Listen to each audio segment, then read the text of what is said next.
that's kind of like where I'm at.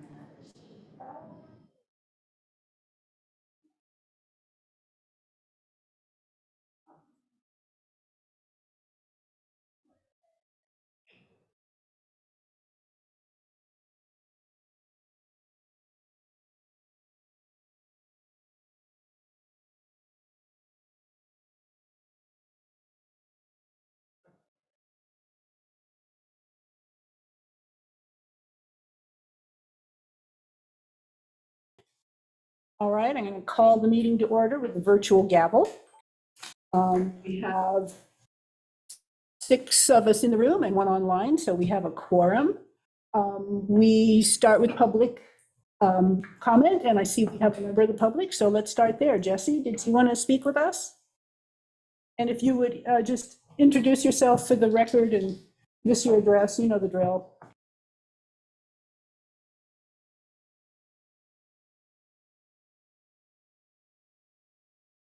Well, let's first acknowledge Jesse as our first public participant in our meeting. We should get some kind of prize. That's right.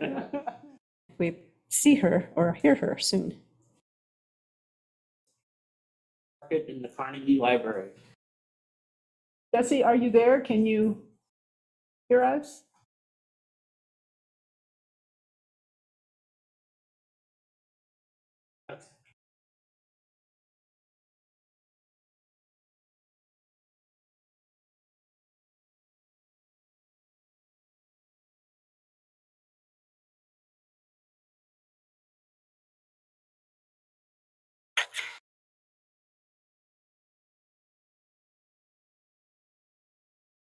Maybe she stepped away.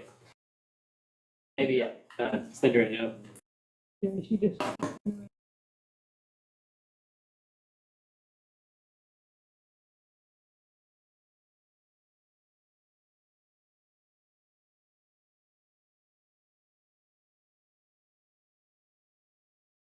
Okay, well, why don't we go forward to trustee matters? Are there any trustee matters anyone has to raise? What does that mean? Something that is Not on the agenda? the trustees that's not on the agenda. Okay, David, do you want to launch into your director update? Yeah. And if Jessie shows up, we'll just stop and let her do it. Sure. So the staff benefit survey concluded last week on Friday.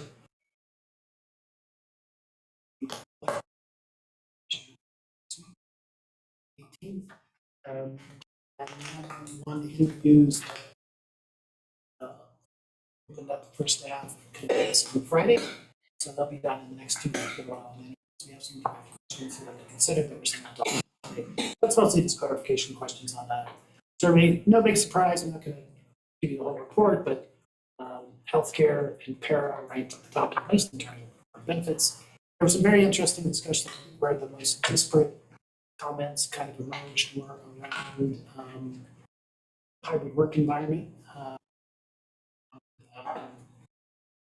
merit. So both pretty interesting. We'll bring something back there, but it enormously informative for the results. Extremely helpful. There were a couple of, when you have, you write your own surveys, it's always a little bit complicated. But I think I only really noticed one miss on the questions where there was confusion over the terms. And essentially, you get asked staff, do you want to continue to get raises?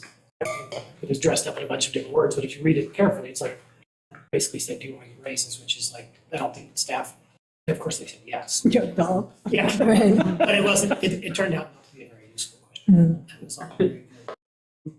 We have entered into a contract agreement, not signed yet, but yeah, it is signed. Hired an IT consultant to advise the trustees on the IGA. They will be, the name of the firm is Ariel IT, they're out of Louisville.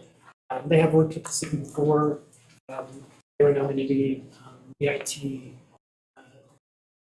director for the manager for the library, Amy Shum, who will meet next week. A number of interviews back in May, actually, when we first started to talk about how would we do the migration, and this group rose to the top as a possible candidate for advising you guys on the IGA license when they met with them, and so we've been doing a contract. think the first you'll see him will be at the meeting on the 18th, but if you'd like to see him before August 18th, just let me know. The scope of work is really for him to be here with you when the IT presentation from the city is done.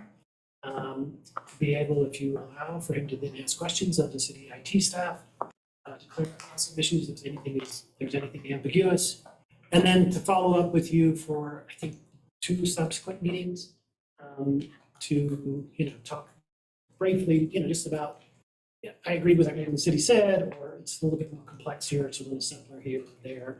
And then probably what requirements we will have to make that migration, all of that data transfer. Building review, which you approved of the. So can I ask a question about that? Yeah, Yeah, but you I have a first, question Jan, too. go ahead. Don't- You don't had said finish. that Aerial IT has been a subcontractor of the city or is also a subcontractor of the city? No, they have worked in the past for the city. Okay, I was just gonna ask if there's any No. conflict of interest there. No conflict. Okay. A lot of, it's funny, we have hundreds and hundreds of vendors within the city's database of vendors. So, yeah, it's, I think you stumble across somebody, everybody works for the city and so. Got it. Johnny, you had a question? Yeah, so just kind of the scope of what we're looking for this IT consultant. I know that they are not going to do the migration, but in looking at the language in the IGA, it looks like a lot of the questions about the migration are not really in the IGA. So how are we splitting that? Well, the meeting on the 8th covered the whole world of migration, and then from that, we'll figure out what belongs in the IGA and what goes elsewhere. I'm just puzzled about that. Meeting on the 18th, I believe where the city has landed is they're going to come and give you, they initially had talked about bringing options they were considering. I believe now they are going to come in and outline for you their preferred option. So when the city comes to do the presentation on August 7th, they're going to tell you what their preferred option is for how to do the decoupling initially of the IT infrastructure, and then what things moving forward in this to do the integration. So I think they have some timelines in mind. We can talk about that at length after August 18th, because I don't know for certain. But the city does have a plan for a relatively large update and movement of some data for the middle of next year. And so my assumption is their preferred move that this occurs coincided. It doesn't mean that we wouldn't have access to the data and we can't get a lot of the stuff migrated over in advance of that, but as far as the network infrastructure, that's probably something that actually a final occurrence. We've talked about it in terms of fiber comes into this building. We are a hub for downtown. Same is true for George Johnson. It is a hub for various services. And so the question is do we really want to split up the network? And I think the recommended policy, we'll find out from them in August 18th. I think they're recommending that they do just split the fiber and give us a piece that we can hook in into our network, and we'll have to determine how, in what ways we pay for it, but that, I don't know how that will work out. That'll be worked out, I assume, in the IGA, if it's going to be worked out at all in that short period of time, because reasonably, the city doesn't want to pay for moving those hubs, which is 6 figures. Yeah. To move the hubs from the library to the other side. And so leaving them in place, separate. So it sounds like we're going to need a kind of a separate, more detailed agreement under the IGA that gets into the weeds about all this kind of stuff? I don't know that we. Or is that the transition plan that is referenced? When we get into the IGA discussion, I think it would be helpful to have a better understanding of that. You've talked about things like the servers that are here in the building and that sort of stuff surely is not going to be at that level. So, there is a co-mingling of a lot of infrastructure in the building. Depends upon who owns the building. I think it's the city building, obviously, that's the point. They keep whatever they want. If there's a question of transfer of ownership of the building, obviously you may have to address what kind of agreement you have in order to keep those servers in place. I don't think it's not a major position to us. There are server closets. Well, but that's just one piece. Things like dividing the fiber and all that kind of stuff, that seems like more detail than you would want in the IGA. So, I think so. so assuming that there'll be some kind of an agreement under that. And I think you had also talked to Andy Saylor about helping us by giving us some review. Can you talk about that a little bit too? Yeah, so Andy And Saylor- tell everybody who Andy is. Yeah, Andy Saylor is a long long time volunteer at the library. I think he's been volunteering here since I've been here. So yeah, Andy applied for the Board of Trustees. He applied for Library Commission 3 times. He is an incredibly intelligent young man, but he's disadvantaged by the fact that he is under 35 and I don't know, somehow not palatable to getting on board. So he's now on the foundation board. He applied, and he's now going to be on the foundation board. But Andy has said he would be here and also give you whatever. He's a huge, I mean, this guy's done everything from, he helped us set up bilingual hotspot troubleshooting during the pandemic. He was formerly a employee of Twitter at Twitter.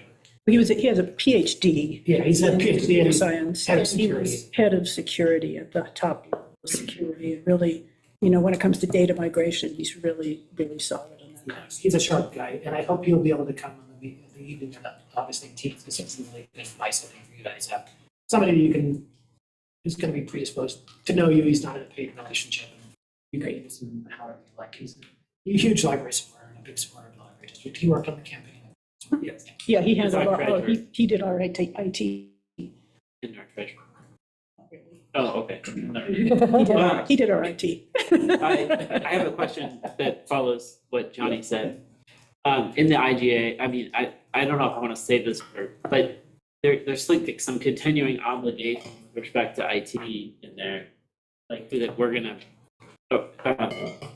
pay for services from the city. I don't know if the consultant is gonna tell us which one of those are. I don't know if you saw that language in there and. You know, I don't know, the draft IGA that you guys are looking at tonight is one that was written in whole, I believe, by Nick and Sarah. I don't believe the city will agree to some of those things. Right. And it's not my business, like. No, I just didn't know if you had preconceived of some things that were gonna, sounds like the data transfer is gonna be after closing After closing the of IGA. of the IGA. Yeah, so that's something, it's a very good question. We are going to have to discuss it. So if we are going to complete the migration of most of the data, which I believe is what the city is going to recommend, most of the data away from city servers onto the libraries, specifically around payroll and HR and all those different things, in order for us to begin, I think we will probably be looking at putting out an RFP, private service, to begin the migration prior to the completion of the IGA, unless you finish the IGA by the end of August. We will be putting out, and that will come as a result of your meetings with Aerial IT. I think they're going to recommend, like, this is what you would have to do, and I don't know what they'll recommend. I think they'll have to hear what the city is presenting. The city has been pretty clear about some of the things that were discussed in your draft IGA, and I think they want it as clean and complete and as efficient, complete cut as possible. Right. From the district, and I believe that also includes IT and data, and I appreciate that there's a large window in there and some circumstances that may lead to other things, and that's good, I think, for you as well. I don't want to wait, you guys will have to decide for yourselves how you want to do it. I think that will all become much more clear when the city proposes what they would like to do, and you see what the timeline is. I think it's hours by much, our timeline, set timeline, January 1st. And I don't believe that the data migration will impede us. I don't believe. Right. Impede us from actually making that transfer. Mine So was I think that- specifically around that language, and I didn't know if that was something that you had discussed with Kim. I think that paragraph was from the city's Okay, IGA. okay, And I Yeah. flagged that for Kim Okay, also, because I okay. don't, that was the Fort Collins model. and- okay, I just wanted to make sure. So we flagged it for Okay, discussion. okay, for discussion. We'll Yeah, talk I mean, about it. it'll be an interesting one. There's a lot of data. I mean, we probably, I'm assuming we'll probably hire a service rather than people. Service.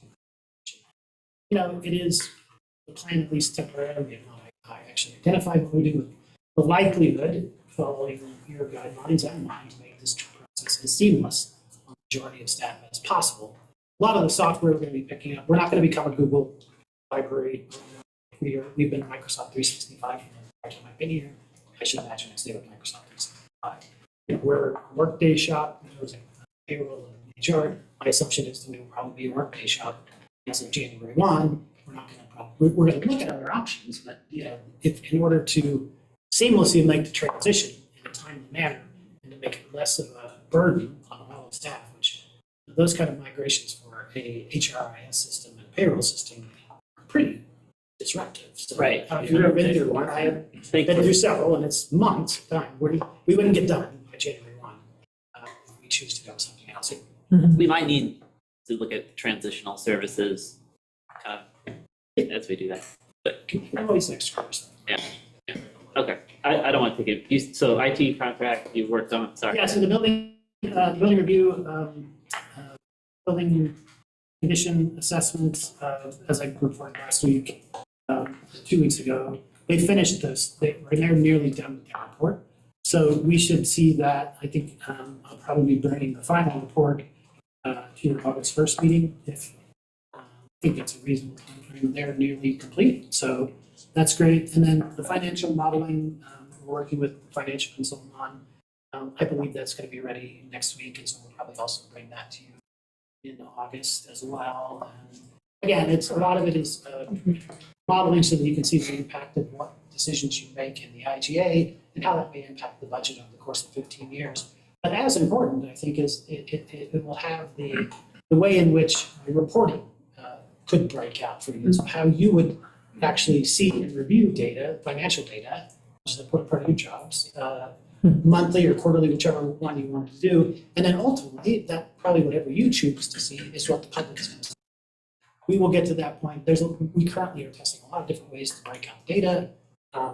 You can always choose you want to have all three, or one, or two, or whatever it is. But that will also probably be ready for your review August 1st. Work on the employee handbook has begun. We are on schedule for late August. It'll be right before Labor Day or right after, so early September, that we'll put in front of you the draft of the employee handbook. The same is true for benefits. Right? So we are in the process of talking to benefits brokers. I think I will probably either have an RFP for you at your next meeting or the following one. We'll put out an RFP, but I've spoken now to multiple vendors. A lot of people will apply. Nobody sees any complexity about having a draft of a package ready to go by the end of August. So I think that'll be a good one. We've also done conversations with Workday, which is the HRIS and payroll system. They offer a lot of suites now. They have a finance model. They have a lot of different stuff. Workday is not cheap. You can obviously buy off-the-shelf kind of things and piece them together. They're not necessarily working together, which may increase your own workload. But Workday is kind of a big dog in the field, and we're familiar with it. So That's what the city uses. that is what the city is using. So that's that. And then I don't know if Jesse wanted to comment on JLF, but you got an email over the last couple of days. I don't remember when it was. Yeah. Yeah. So I'm discussing JLF, and I love JLF. I don't know if any of you have attended. I love it for all the reasons that Jesse called out in her email. It is a great event for the library. It is one of the most diverse events that happens in the city of Boulder. It's been good for us. I think there's been struggle in terms of timing of the production, and I know that that's an issue every single year because you can't always get all the planning done until you have the money, and you can't get all the money until you have the planning done. So it's kind of a chicken and the egg. I do not believe it is at all prudent for you to fund the festival this year. I think you need the time to fully review all of the library district's finances and have a complete understanding of all of the funding needs that the library has before you make any decisions or even give thought to what other topics you might like to see funded or programs that you might like to see come to the library. So as I know you all well remember, at the time of the pandemic, as a result of budget cuts, we cut about $2 million out of the library's budget. I laid off slightly more than 20% of our entire workforce. We closed buildings, we closed towers, we cut services. Those are back by maybe half at this point. So it is a pretty significant leap. It was mentioned in your ballot language, the promising ballot language, was to restore hours and services that had been cut prior to the pandemic. That is not an easy task, right? That is a multi-million-dollar task, which you currently don't have access to the funds to do, and you don't have the process built in to do it before the 2024 budget. And so there's a lot of things that are going to be coming down the pike. many of which we still don't understand. Right? We don't know what the cost of the benefits package is. I don't think we have a complete picture of the budget. I know I do not. I don't see how you could. I need to know a lot more data before we make any kind of decisions that you think like, hey, I would like to consider this. On top of that, it's not really how I envision program funding working, right? So in the past, the program funding has worked as a grant through the foundation. And so we would put proposals in front of them, they would decide if they wanted to do it or not, and the foundation elected to give funding for certain types of programs. More than 5 years ago, they kind of totally moved away from that, and they were just granting a certain amount of money, $250,000, which then goes to an outline that the program team and all of the library staff have discussed about what they think is most beneficial and what will give the bang for the buck to the community, to the overall community. What are the most cost-efficient and effective ways of reaching out to the community with a programming schedule? That team is led by Jamie Kopke, who you will also meet next week. And perhaps saw at the meeting we did with all the staff. So the budget process alone in 2024, I mean, I don't pick and choose programs. That's not something I do. I don't expect that you are going to be involved in picking and choosing individual programs that you would like. Your responsibility is oversight of the entirety of the budget, and certainly I welcome all the individual ideas that you may have about how you think we might better reach a certain community or provide a certain service or a certain event. But until you vote on it as a body and vote on it as a body to fund, those things may or may not happen, right? So the library's budget is not a grant mechanism. It is not a granting mechanism. I don't believe you have that capacity to decide to grant library district funding to other entities. So much like the foundation doesn't have that capacity either, they have to give money solely to the library. I think that is your primary choice. So again, I would trust the process. The program team is a great bunch. They have brought you One Book, One Boulder during the course of the pandemic, which had thousands of participants online. Every single program that you can imagine in the library, most of which are children's programs. So in the event that we do come around to considering program budgets and looking at it, it's a new thing for us as well, right? So the library has always been dependent on the foundation for program funding. We are no longer dependent on the foundation for program funding. It will be a line in the budget item for you to determine whether or not you'll make however much dollars you choose to fund. You don't know exactly what that is. But there will be a lot of data that goes. If I can chime in on that, too, David, I've also been a really strong JLF supporter from the beginning. I put a lot of time and effort into helping it get off the ground, and I volunteer every year and all that sort of stuff. So, I understand where we're coming from here, but I think it's really important for us as a board when we get requests like this from people in the community, which we will. I think our appropriate process is to send them to David and let David take them to the leadership team and the program team. And I don't know if you guys had an opportunity to read the report that Jamie sent us all on One Book, One Boulder. I thought that was a great illustration of the way that program team works, which is huge evaluation up front about where to get the most bang for the buck, a set of metrics that they apply, then evaluating those metrics and changing as need be. I know in the past, I don't know what it is now, but in the past, JLF didn't really score very high on those metrics, much as we all love it. Cost per participant is extremely high relative to other programs. That's the sort of thing that program staff needs to evaluate and recommend to us through the process that the library does. So since this is the first time we've had something like this, I just thought I'd raise that. We did have that come up several times when I was on commission, so we had some, experience and agreement on how to handle that sort of stuff. So second to everything that David said, and just let's be careful. I think for as we're trying to be transparent and accountable, it's really important that we shuffle through the library's process.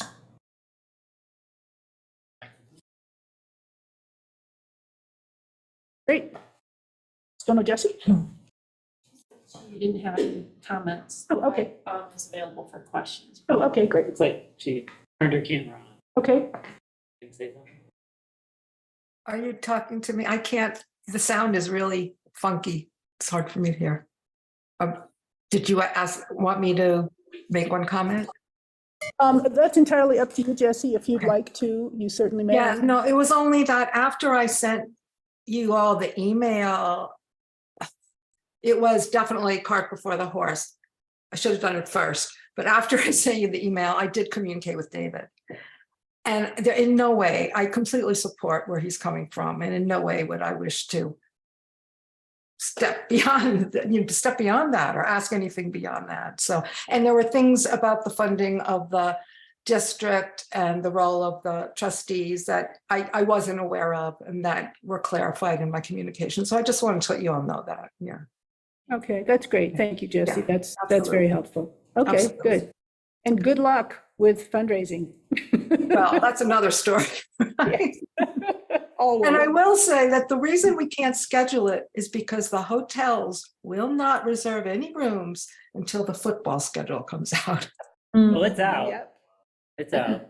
No, now we're scheduled, but it doesn't Okay. come out till late January. That's all. Yeah. Yeah, Yeah, yeah. Yeah. That's been a funny. hassle every year.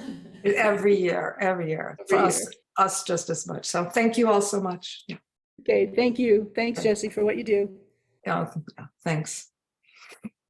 Okay, are there any subcommittee updates?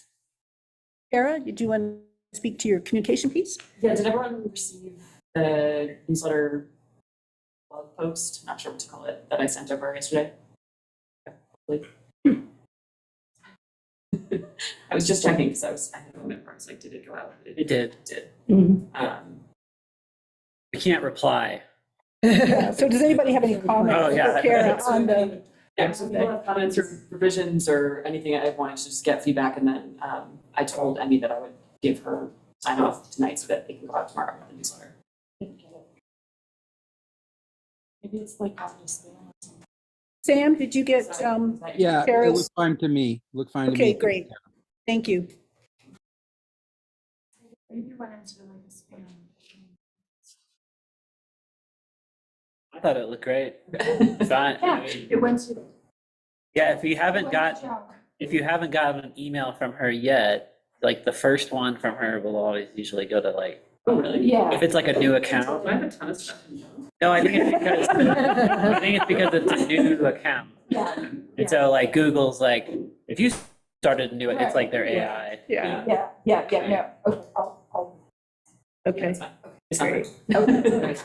The only comment I had was the 5 PM or 6 PM thing, letting the public know when we're Yeah. meeting. I know Celia had said like the 5, just in her email today, that the 5 PM was only so for setup, but we're actually going to be starting can we just say 6 or? Sure, yeah. we can I don't know say if that's six. I mean, confusing. I wasn't, because I know we've had. Yeah, no, Yeah, totally. I I just wasn't sure if that's like confusing to folks I was trying not to like be super wordy. wanted to Also attend. convey- for sure. I think we landed on 6 as the standard time after. Okay, that's fine. And if I can just ask a question, I know Benita and I are trying to schedule a time to meet with Chris and Nuria. Have all of the subcommittees met? I just thought it would be good to summarize for them what we've done. I know staffing, you've met with HR, right? We met with HR and the CFO, Okay, David, so we met with Kara, forgetting Kara's last name, Kara Kara Skinner and David Bell. okay. Did you want a summary on that or just who? No, just- That's it. Oh, that's it, that's it. Just so you Yeah. know that. And then budget and finance, I think you guys have met also. Twice now. Okay, But we We have did not. not meet with David, or with Kara as a budget and finance committee. We have not met with the city as a okay, budget. okay. Yeah, Okay, Just so in that's general, still to be scheduled. that's TV schedule. Yep. Okay. And then comms, I think you've met a couple times, right, with your folks? Okay. And then we, of We've met, course, but we haven't met with the city. We haven't should met with the probably- city. What, was there gonna be a follow-up with her? With I think we Lisa? were waiting for The study. the study now at this point, And I- because But- she didn't seem to have the staff to be able to do what we were doing. Okay, that's what I thought. Maybe we follow up, or maybe we just wait till the study comes out. I think we wait till the study. Yeah. We did get some data from utility bills and stuff. Right. Those have all now been supplied. Those are Oh, consultant. okay, good. Consultant is using those. And he thinks, or she thinks, 2 weeks or whatever, maybe. I've been ahead of schedule the entire time, but I saw them walking around here when I was sitting out there, so. yeah. There are times that, They're so delicious. sometimes we'll just leave the cookies out, I think. Yeah. For your discussion. Yeah, they'll be done. They're reviewing the as-built. Somebody has to take them home. Okay, thank you. Okay, great.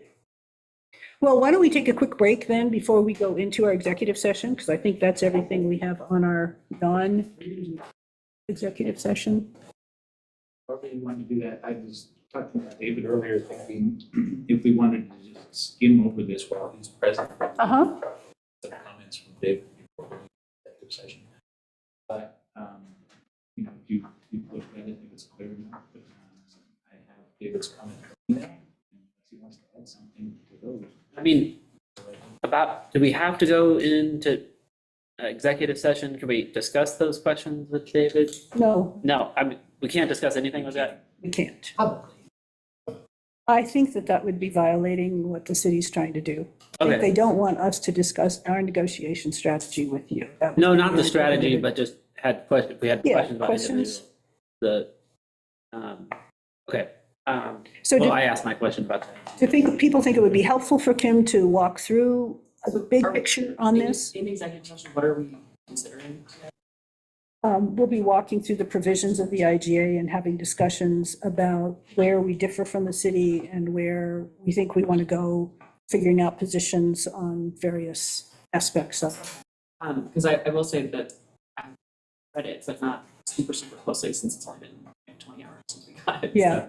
So, I wasn't sure what we were actually trying to accomplish tonight with it. What if I recommend we go into executive session first, and then if we have non-negotiation related questions, and David can come back in. Well, but then we have the problem of having to set up the entire recording system again, and Jennifer Has to leave. has to stay. I mean, Oh, we okay. tried to set this up so David and Jennifer didn't have to stay Ah, through okay. our whole Okay. executive Okay. session. I'm sorry. Um, I wasn't respectful of your time. Yeah, that didn't seem like a good use of time. Okay, all right then. I'm going to say that I'd rather we didn't have to bring the recording system back in a few weeks. Got it, Yeah. got it. Well, we're not shutting it down because Sam is online, so I'm gonna leave my computer here. Yeah, but we won't be recording. Finish. All right. I think we want to make a motion. I'll want me to read. So, no, the question on the table is whether we want Kim to do an overview of the whole thing before we dive in, while David is here, and David can respond to questions at that Yes. point. Yes. Seems like a good idea. Yeah. Okay, The answer, yes. So- I would like that. Okay, great. I move to do that. Put in the minute. Chaos. And then we can take a break and then have executive. That sounds great. And then take a break Okay. before executive Love it. session. We didn't Perfect. rehearse this. We're ready for you, Kim. So in front of your places, you have one that has red lines in it. And that would be the most current one. Those are some comments from David. I have some from John and some other people. Go back to where this all started. We had the draft IGA early on. We had copies of IGAs to the city, and then they worked with it as they were working through their process. I started with the IGA that had the comments from the cities, and the city added into it. And then I was beating my head against the wall because it was so full of things that are already gone by, things from the past. The interim IGA took out probably 5 pages of that agreement and ultimately just kind of started over. So this version contains, I think, everything that was left in the city version after things that were no longer pertinent, and then it's reorganized into logical order. So at the beginning, we have the recitals. You'll note item F talks about the interim IGA, as that took the place of information in the other IGA. So now it's just referred to. And then G, I've established a closing date and time, December 31st at midnight, at which we hope everything becomes. Article 1 is closing obligations and responsibilities pre-closing. So that, like, right there refers mostly to the interim IGA. So the city is going to continue to run the library like it always has. We have section 1.1.1, which is the cost reimbursement language that we agreed upon in the interim IGA. And then I added the last sentence because in thinking through that, the whole process we went through with the interim IGA language, it would be really good if we could just come to a number. Because I know that there's items that the city would like to see themselves reimbursed for that we don't want to reimburse them for, but I'm not sure the number is going to be any different. It's specific things where we seem to be getting hung up on. So I just threw a blank in there. We'll see how that goes. Question there, the finance committee. Do you want to meet with Carl Skinner at the head of the office, the budget office, about that reimbursable number? Is that something you decide? Because I have not reached out to them to have them meet with you because you guys haven't asked for us something. Yeah, specific. like I think we were just kind of really getting the lay of the land. Yeah. Or at least that's how I feel. I'm fine if we want to do that, but I mean, I feel like I would want to have a good sense of what information we want to try to get out of that meeting. Yeah, and if the approach of having a reimbursable number versus like an itemized list is the right approach, as Kim said. I mean, I don't know if maybe you're not allowed to give us advice about that, but what's the, It just, we do so much easier. yeah, just have the number. Come to that, they can do whatever they want. Do whatever we want. Right. Yeah, That way we don't have to go back and forth about what's reimbursable. Yeah, it would be nice to have more specifics. is that what we want to do in the subcommittee? Sorry, just to understand, like, should we just make a request to her and she submits a reimbursable, like, this is my list of things that we believe will be reimbursable? Would she submit that to the subcommittee or to the whole board? Yeah. I think there's a bigger question. I mean, Yeah. Anita, you and I have raised this with Nuria and Chris too. And so I think we might get a different answer from staff than we would get from senior management. So I think we need to coordinate how we do that. Let's talk Okay. about that when we get Okay. into the Sounds great. executive session. Yeah, so- What our sequencing is in that. I think for you guys to meet with Kara makes all kinds of sense. That'll help in understanding the budget and moving forward and all that kind of stuff. But Yeah. the nature of what you're looking for, you probably want to Okay, Yeah, that's massage a bit. a question mark. for me. Yeah. so TBD, David, is the answer to your question.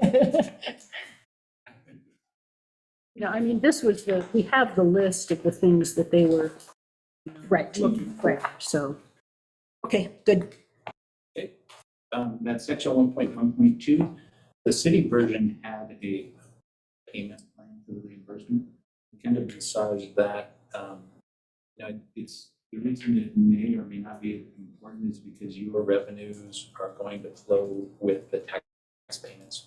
So right now you have most of your revenue for 2023 in the bank that you're going to spend a lot of money getting through this process. And then you're going to assess your taxes December 10th. They're going to be levied January 1st. And you're going to see your first payments in probably April. And then another big tranche in June. And then they'll trickle in for the rest of the year. So you've got these gap periods that I think what David was saying is we don't know how the budget's going to work out. So you don't know what you need to cover. We also have to have a reserve by law, so. Yes. And from the city standpoint, when I spoke with Chris, he said he wanted to be able to look at the financial model and be confident that whatever the repayment schedule was for the city was not impeding the library district's ability to operate. So, we can put this out, I think, as a tentative, but then there's probably going to be some You'll see that when you see looking the- up both sides, yeah. Yeah, when you see the financial model, I think it's going to show that you can pay it back if you wanted to, but money is making money again, which is Yeah. unusual, so you may decide you want to make some money off your money. Fix the roof. Yeah. So anyway, those dates I just pulled out of thin air. That way you've got income between each of those dates from such a previous year. And that takes care of the pre-closing obligation section. And then Article 2 is the closing obligations and responsibilities happen between. And the December 31st. Section 2.2, the employees, or as David says, how is that going to be dealt with? 2.2.1, it would be really good, this wasn't in any of the previous documents, but it would be really nice to have a list of agreed upon list of employment positions that are transitioning.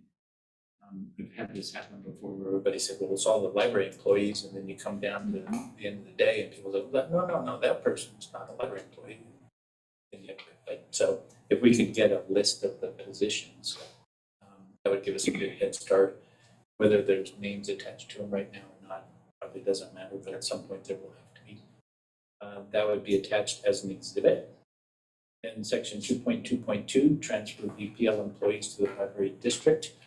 The way we've always done this in the past is the library district simply makes an offer of employment to each of those people who are in those positions currently.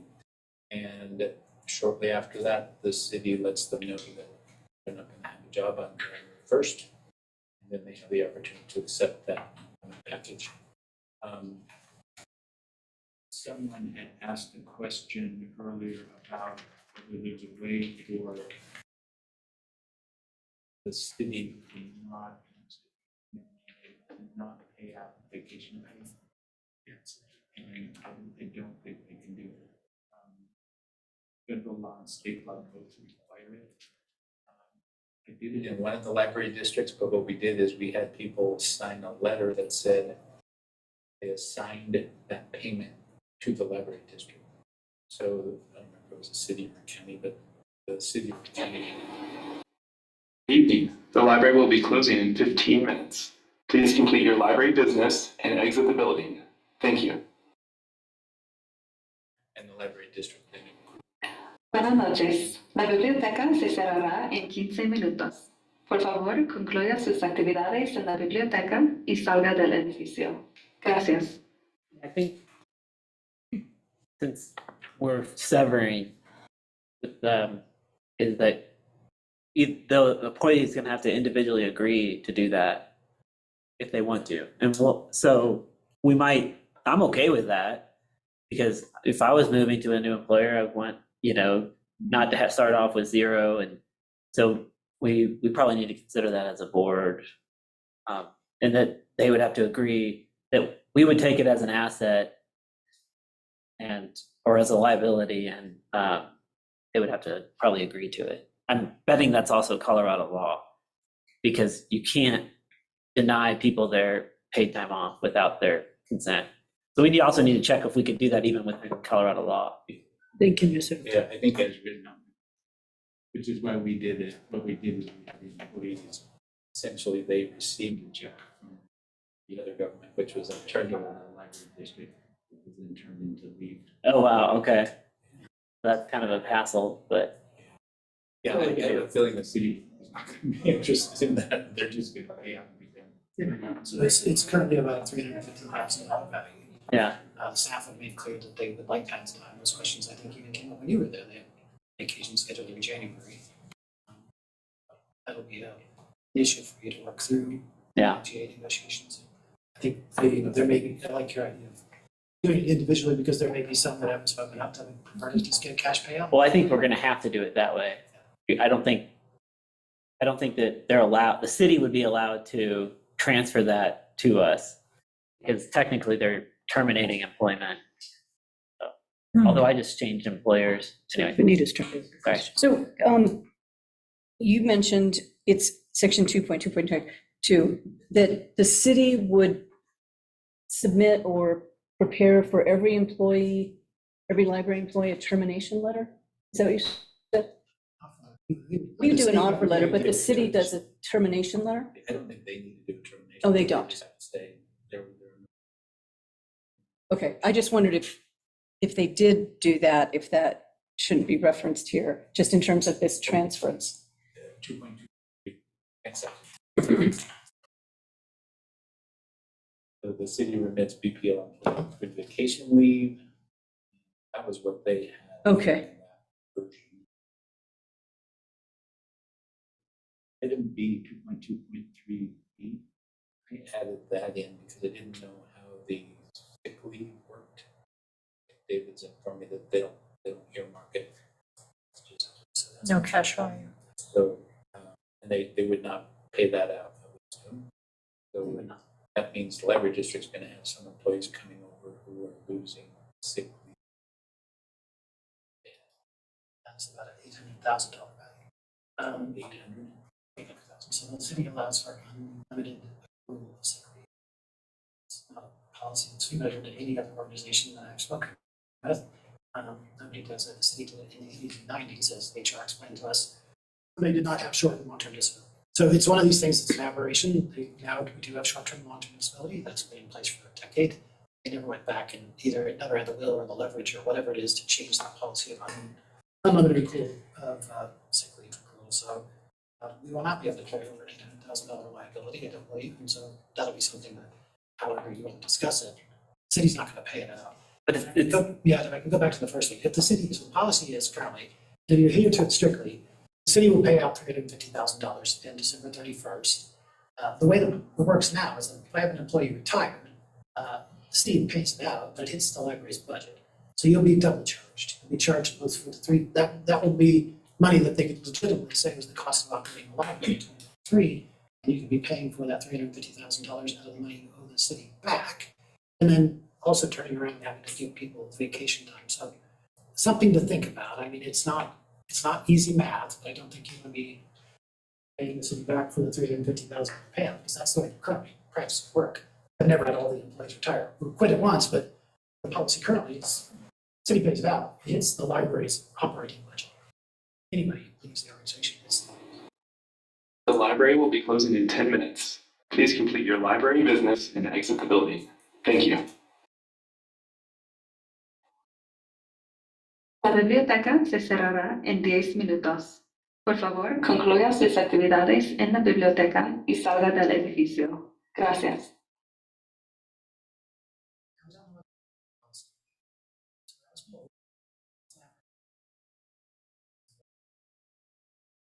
So, we'll be looking at it. It's very unlikely that we'll run. The sick leave has zero cash value if the employee his leaves are terminated, right? I guess one thing, Kim, we need to know under Colorado law would be, what is our obligation under Colorado law for accrued sick leave when an employee terminates or is terminated or whatever? Would be the city's obligation in this instance. And does, They have zero, so I'm guessing it's that you don't have to pay for it, but Did that this afternoon.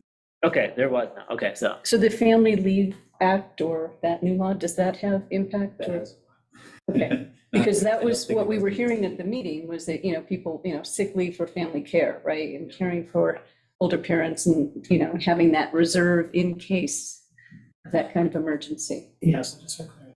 It's not a valid application. Oh, really? The only Yeah, it option would- they had was not something that they could use their sick time. They could get, if a doctor noticed that they had to have a care. Was that person would be able to go and take care of it. The most they would be able to take is 3 days. So they can't take your Sick leave for family before you care. go take care of a family member. That's not a city policy. It's moving on. So that question was interesting, but was not. Did we answer it in some way that wasn't appropriate? No, everything was fine. I think the Okay. person just didn't understand that goes back to the sick leave is a huge issue. A lot of people have stored up hundreds and hundreds of hours.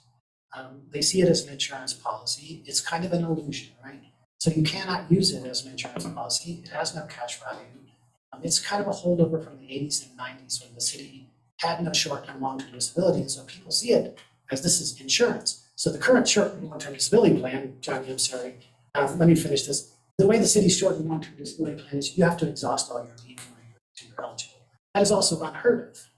So it sounds like there's a real need for education of employees about the nature of city benefits now, in addition to whatever we end up doing with the employment package, because there's some illusions there that need to be worked through.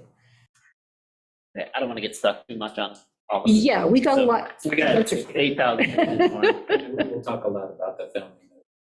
Okay. That changed a lot. Yeah. But you, as a government, you have the ability to opt out of it. Once you're out, you're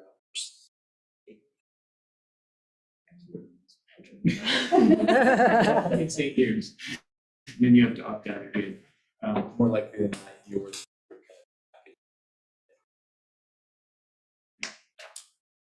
So there, the city under 2.2.3 is Going to eliminate all of the library positions. and we move to 2.3, which is the second item under closing obligations and responsibilities. And that's the transfer of the real property. So in the draft that I had from the city, they have Carnegie and George Reynolds being conveyed. And being to the district. Always keep in mind that those buildings in particular. Can you explain what a quick claim is really quickly? Just we It's give it just to a you. deed that says, I think we own this building. whatever we have. No is yours. warranties. But if we don't have anything, Yeah, for you. Oh, okay, okay. yeah, no warranties of any. You convey whatever interest you have in the property, whether that's something or not. Oh, okay, okay. So one Got it. question that I had in here that Now, we have these real pieces of real property. Ordinarily, I would get title work done. So you know what you're getting, if anything. But it would probably be $1,000 a property. And then The library will be closing in 5 minutes. Please complete your library business and exit the building. Thank you. La biblioteca se cerrará en 5 minutos. Por favor, concluya sus actividades en la biblioteca y salga del edificio. Gracias. it'll show all the encumbrances and the easements and other things that may affect its use and what we want to do with it. Could be useful in terms of understanding budgeting process. Again, the library, the city's owned these properties for so long. It's a tough call. Personally, as a lawyer, I would do it. So you do that for all of them or just for the branches? I mean, Maine is, I think the only one I would do it for is the new one, because all that documentation is somewhere right there, and we need to get our hands on it. The rest of them are old. well, the property underneath the library is old. That property was given to the city as part of a development exaction 30 years ago. Okay, So, yeah, so then we need to. Yeah, we can talk about that. Okay. We Okay. start lining up. Things we need to do. Done. 2.3.2 is North Boulder. And again, that one, there was some ambiguity in the language that we can talk about. As I read it, the city is paying for the completion of the library and then conveying it to you within 6 months. So there are some legal things that will have to be done in that regard, but if that's the case, that sounds great. And I think Johnny asked some questions about, these sources of funding that they listed here should be outside of the budget. And if you're going to be reimbursing budgeted expenses, we need to make sure that you're not getting double dipped. Not a big deal, but we just need to. Yeah. Section 2.3.3. Just before you leave that, I was just concerned about that phrase, completion of construction. Wouldn't it be, it is an opening or it is a certificate of occupancy instead of completion of construction? I think that's a good point. Should say something like certificate of occupancy and completion of punch list. Yeah. But usually that certificate would cover that.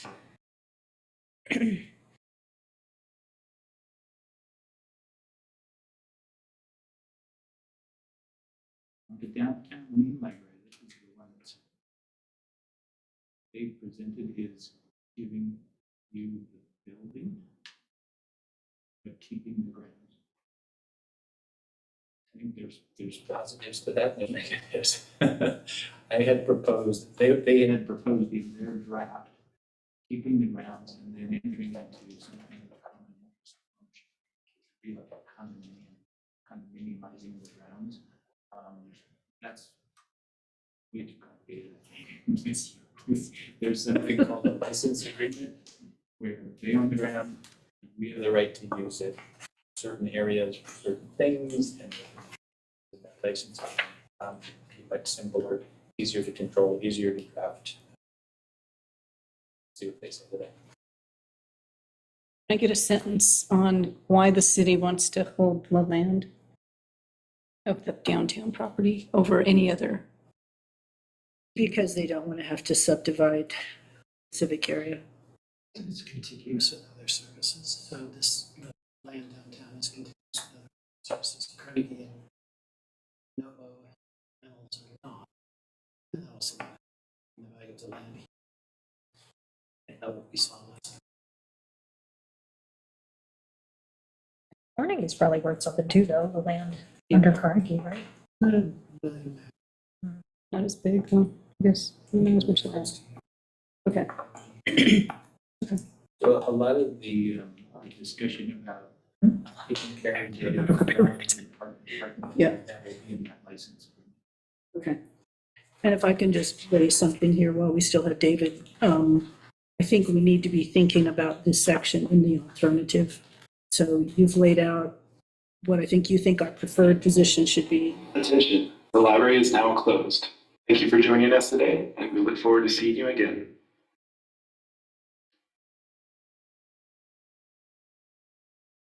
Atención, la biblioteca está cerrada. Gracias por acompañarnos hoy y esperamos verlos nuevamente. The other alternative is a long-term lease at no or low cost. And we don't know which way the city council wants to go on that yet. So I think the critical thing between, in my mind, the critical thing between those two scenarios is maintenance costs, especially the capital maintenance costs, ongoing maintenance costs to some extent. If we own the buildings, I think the assumption is everything's on us for maintenance, both backlog and ongoing. And the conversation about cost reimbursement may include some, well, you really should help us pay for the backlog. If it's a lease agreement, it's a more complicated conversation, because then we also need to be saying who is responsible to decide what gets maintained, how much we spend, all that. So we can talk about that when we get into the IGA. David, I don't know if there's anything you want to comment on that before we do. Only, the outcomes gets really building, the way it's written here, the only ownership of the library, out the grounds seems fine, right? So that there's clear line of demarcation, but then a license agreement, whatever it is you're doing outside, and it's filled with, in my mind, just unknown costs, and I don't care for it really. So if you do enter into such an agreement, or that's your strategy to go ahead and enter into such an agreement, be very clear exactly what the costs are and what you get in return. For instance, right now parking is free again, but it is for staff. It wasn't always. We estimate we pay around $20,000-$30,000 in parking. One staff members to park here a lot to work. And so, yeah, if you're going to take care of the parking lot, try to get free parking out of it at a minimum. So it's all those kind of things. And I honestly, the grounds, we are not responsible for currently, and we did not get a concrete cost of what that would be ever at this point. So perhaps it's something that parks can provide us. They definitely do manage cost around square foot analysis, and they're happy to come and present that to you. I don't know that that's equivalent here in North Boulder Park and out in East Boulder. They use a formula. And I think we'll probably be looking at a license agreement for those kinds of things in either event, right? And I mean, one comment I have when we get into here is I wouldn't use the civic area description, which is in C, where we have 9th Street, Broadway, Canyon Boulevard, Rapids. It's well beyond what what the library's use is. So I think we need a tighter definition about that, which we could talk about when we get into executive session. When the playground was constructed, is there an MOU between the library and Parks and Rec or anything like that?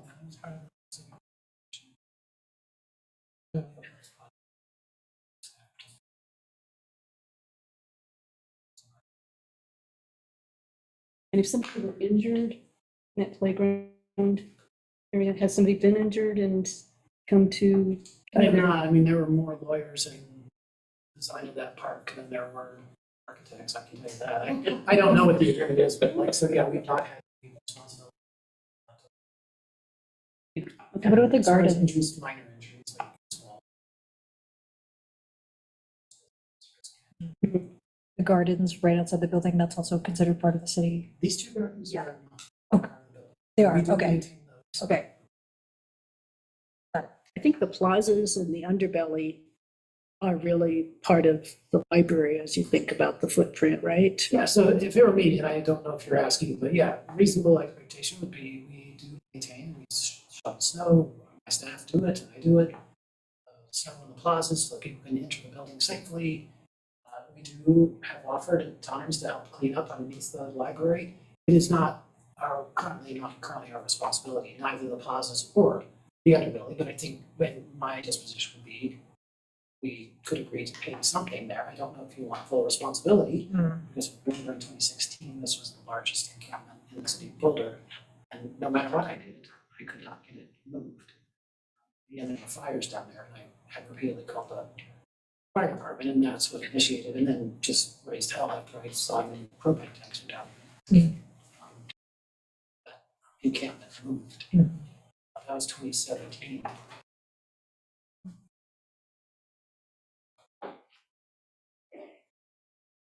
Moving on. That one's gonna take a little bit of work. 2.3.4, which is the send of the leases. For the Meadows Branch and Boulder libraries. And we should try to get copies of those leases. Make sure that we can do this. But essentially, that's just turning us all the other leases with us. Space. And There was that item C. Where the city can't be released from the leases.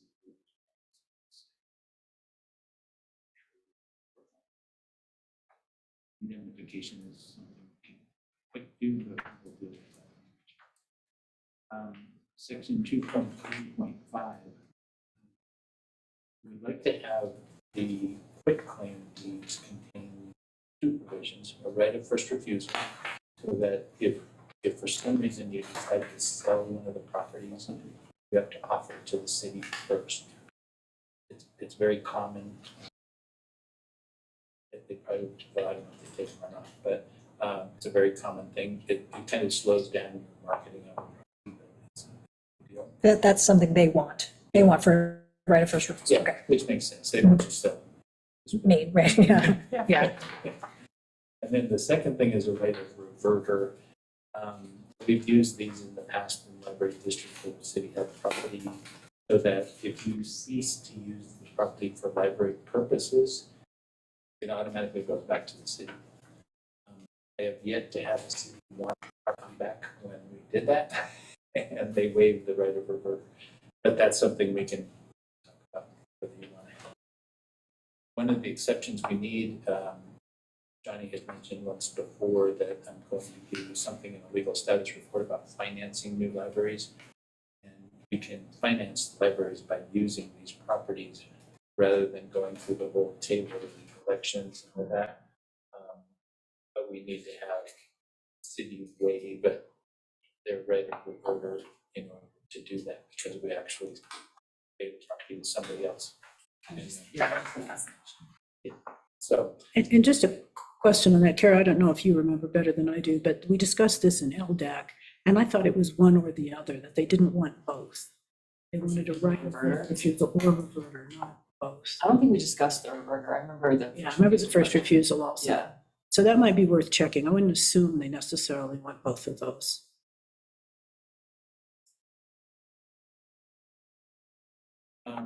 David had asked, what if library decides to demolish a building and build a new one? When first refusal. We should just clarify that. I would say it doesn't come into play because you're not selling the building. You still have a property, you're building a new one, but it's not worth fighting about. That's gonna be a big community discussion. Yeah. Well, and I think it all needs to be tied to continued use for library purposes, because that was the key piece underneath.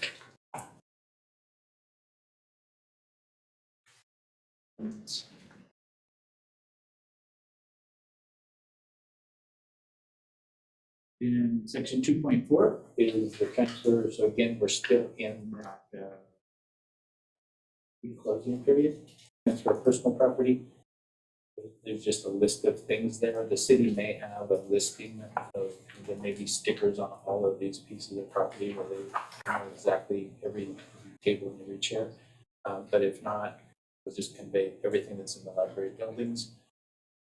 They do have a provision in here where they say they have items stored in the library buildings, which we may want to add something. Have them remove those or remove them within 10 days of notice or something. David, a question. What was that question, David?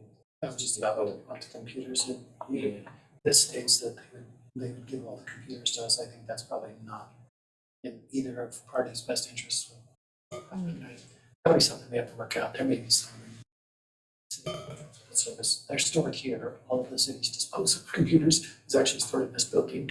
They're recycled. They outsource it. Service. So that'll be part of the IT discussion. Yeah, I think so. I think they're going to say that we need them all back to the. No, I mean, for us, that's part of our IT discussion.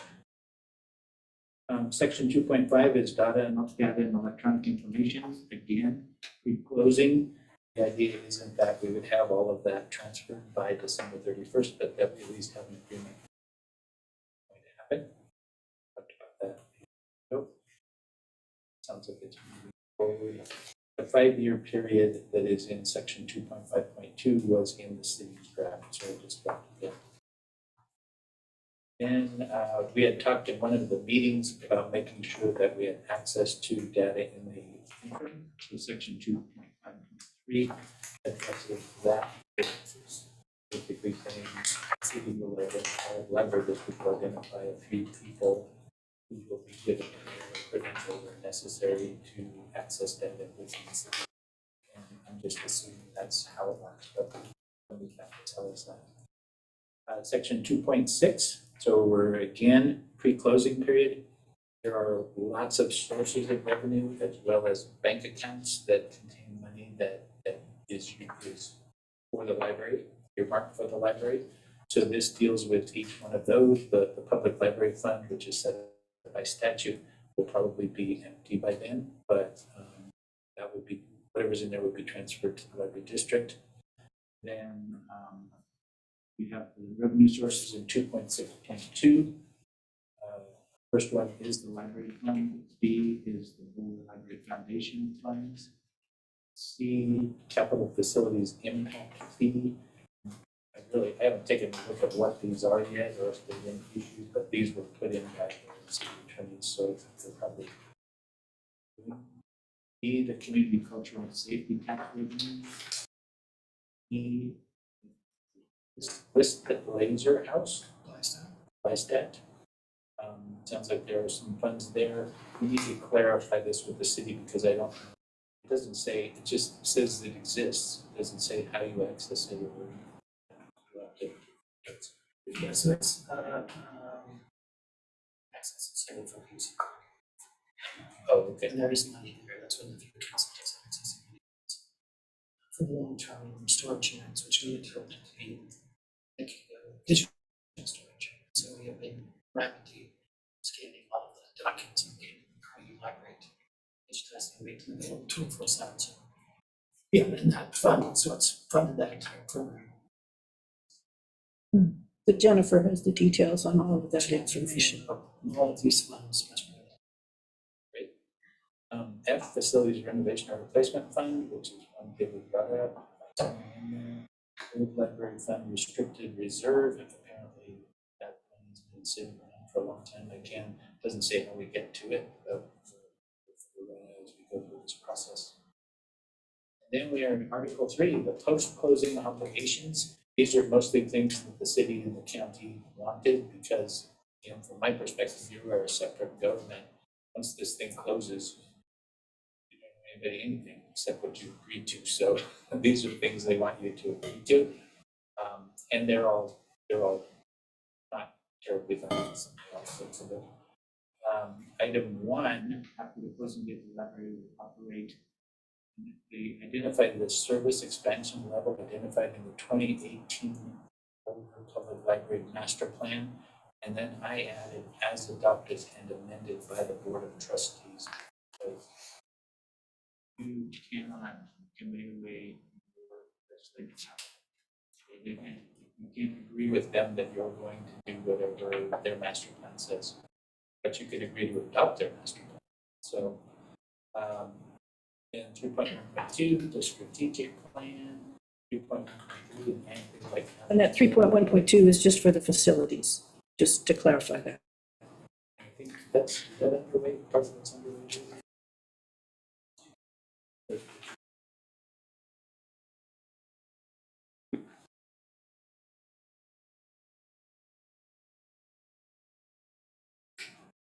We're gonna ask the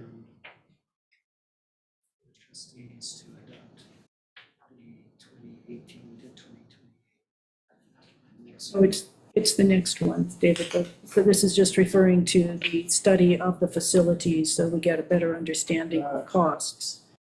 The Yeah, I didn't facility understand that strategic one. plan. That's your facility plan. Do we need to have that obligation in there?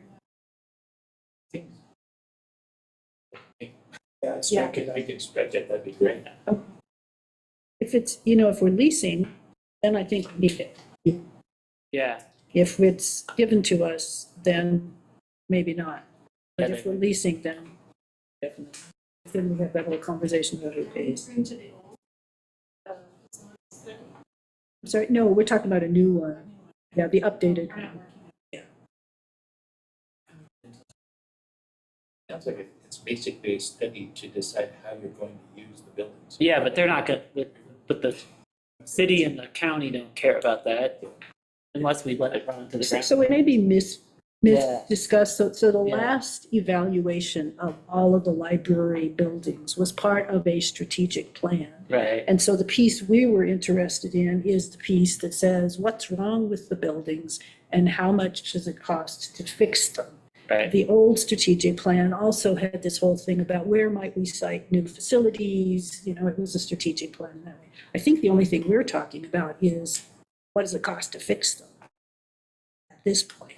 And we may have that information, or a lot of that information, by the time we actually get into the IGA negotiations.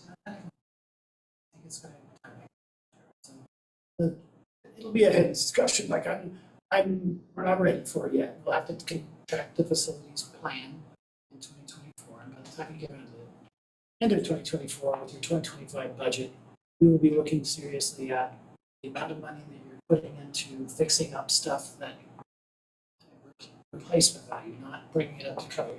And then whether or not that same money could be better utilized in debt financing or using certificates of participation to scrape the building, start all over.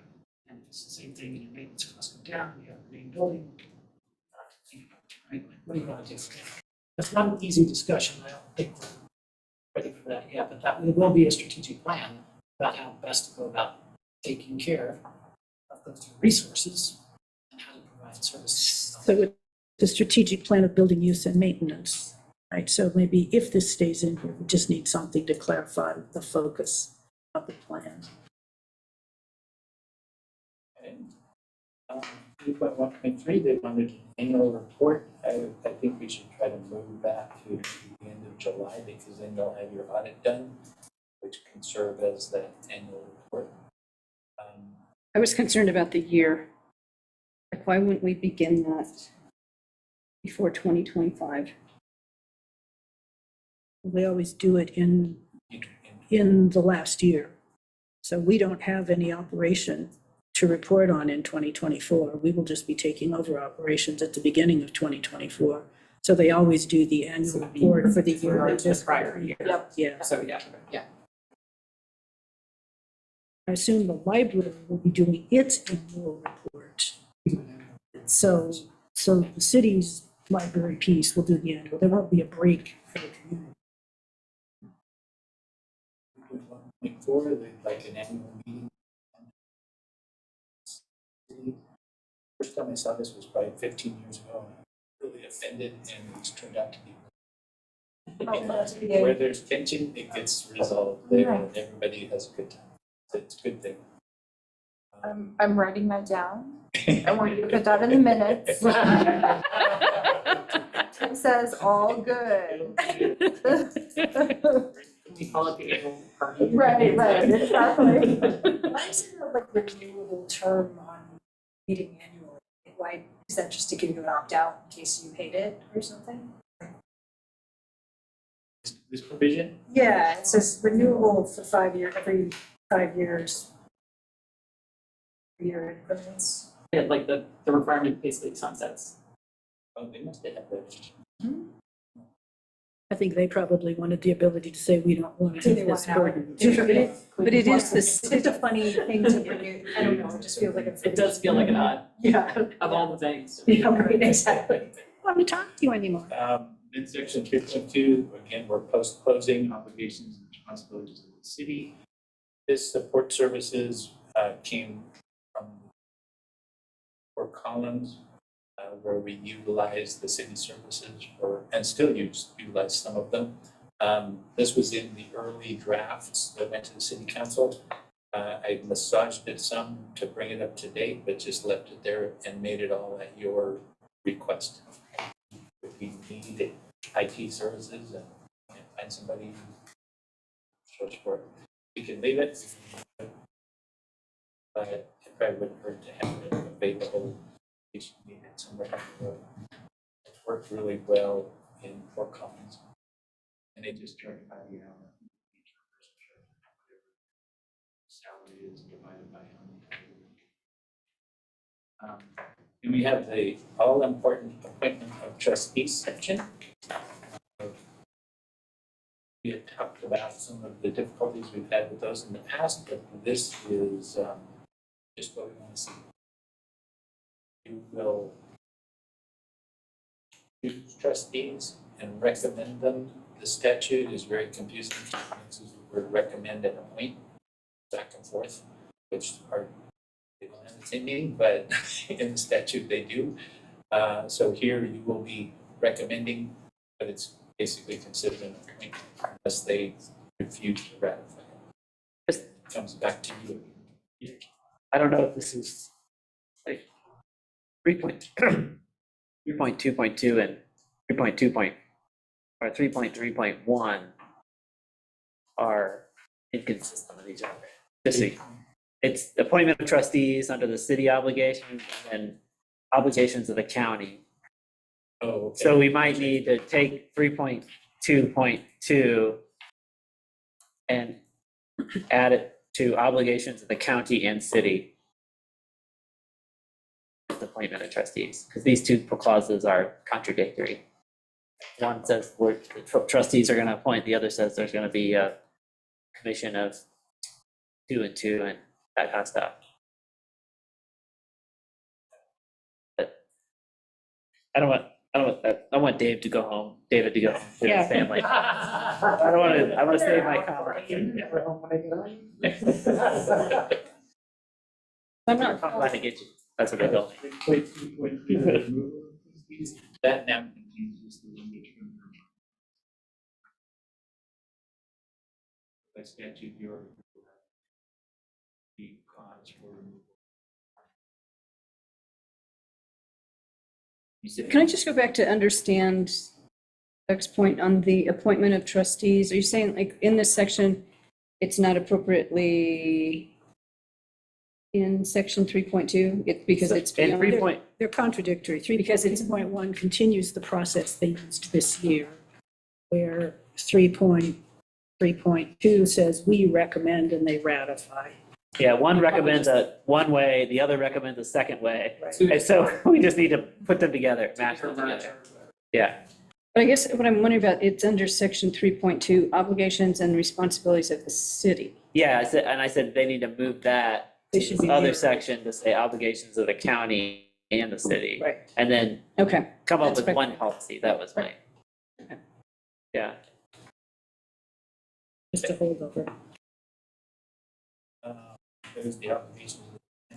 That section 3.2.4, that's another one where you get a list of contracts that the essentially the city has entered into for the library. To go for.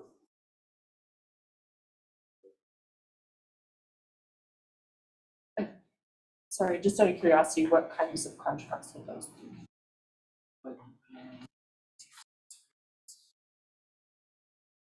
Comes from databases. Facilities. Inventory.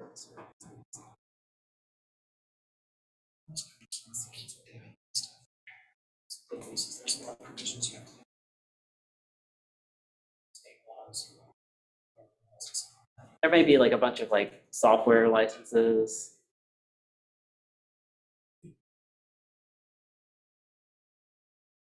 District that's creating its own virtual world.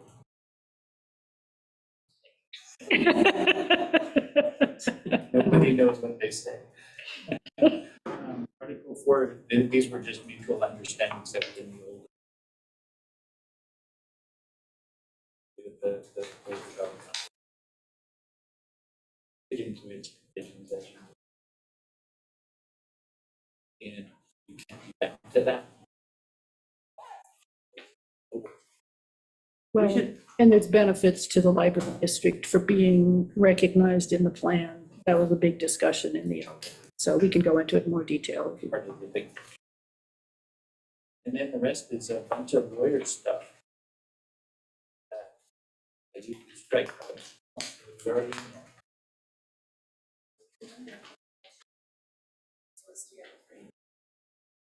So staff positions.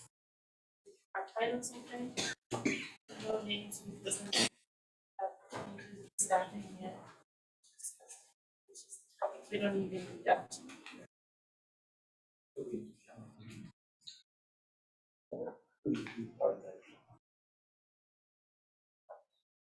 And then for the contract, how do we keep that with everything? There are some things that we may enter into contract into soon in terms of like purchases and things like that. oh, yeah, we're talking about like. More like maintenance. Service contracts. Okay. I think the interim IGA says that as of June 16, the city will enter. Sorry, say that again? So they won't enter into any more of those contracts. Complicated that a little bit by them loaning us money since we don't have a bank account yet. Yeah. And I don't know if we should put something in about that. Yeah, I agree. We'll probably pay it back before you guys start the IGA because. Right. It's not a big amount. That's less than 70. Yeah. Yeah, it's fine. Well, the thing is we're spending it out of operating budget because coding is under district funds. So it'll just be part of the master reimbursement. It could be. Yeah. The terms of the agreement that we signed. So, that's fine. Yeah, it's not $30,000.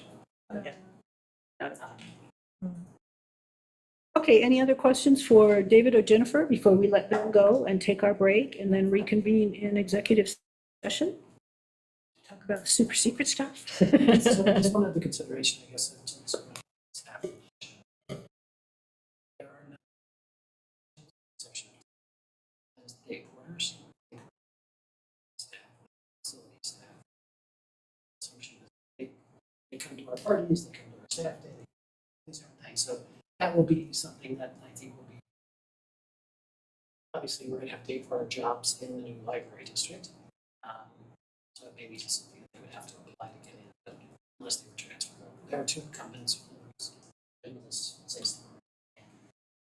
But if we included them in the list in TED language that included them as library employees and the day porters, library employees or people providing services to the library, it seems like we can massage that. That's the only two. There are other staff that obviously cross over like everything, but I think those two identify as library employees. Okay. Just go down the city. Yeah, and if they can always apply for positions when they are, but whether or not they would be on, I assume. But I think we can write it with that assumption, right? We can find a way to write that they would be included. Would there be interest I read vehicle?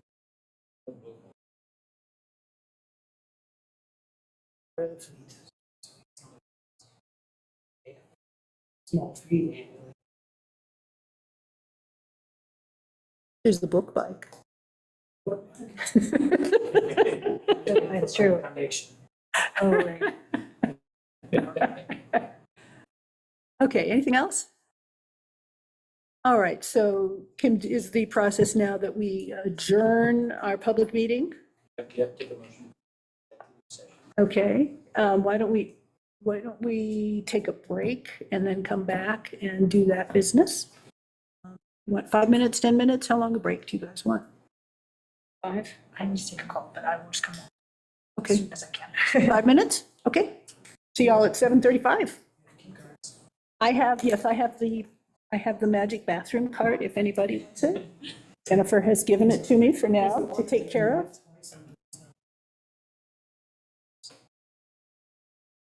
The other bathroom too, I just went down there. Yeah, I didn't think, so I just went, you oh, okay. just don't listen. Oh.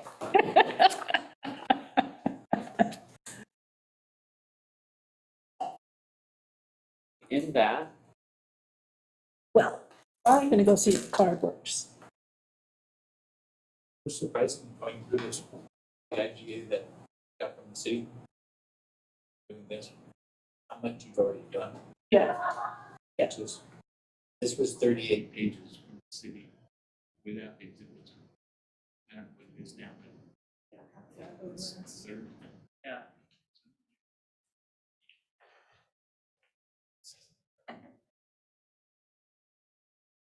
Is that off? No. Trying to figure out how to.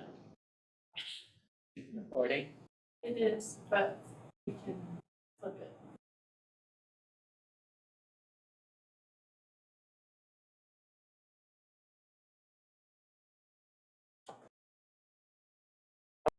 Sam, okay? We adjourn. I don't know what she was doing. Yeah. Jenny, are we meeting tomorrow? I think so. Okay. Yeah. You're still recording. Yeah.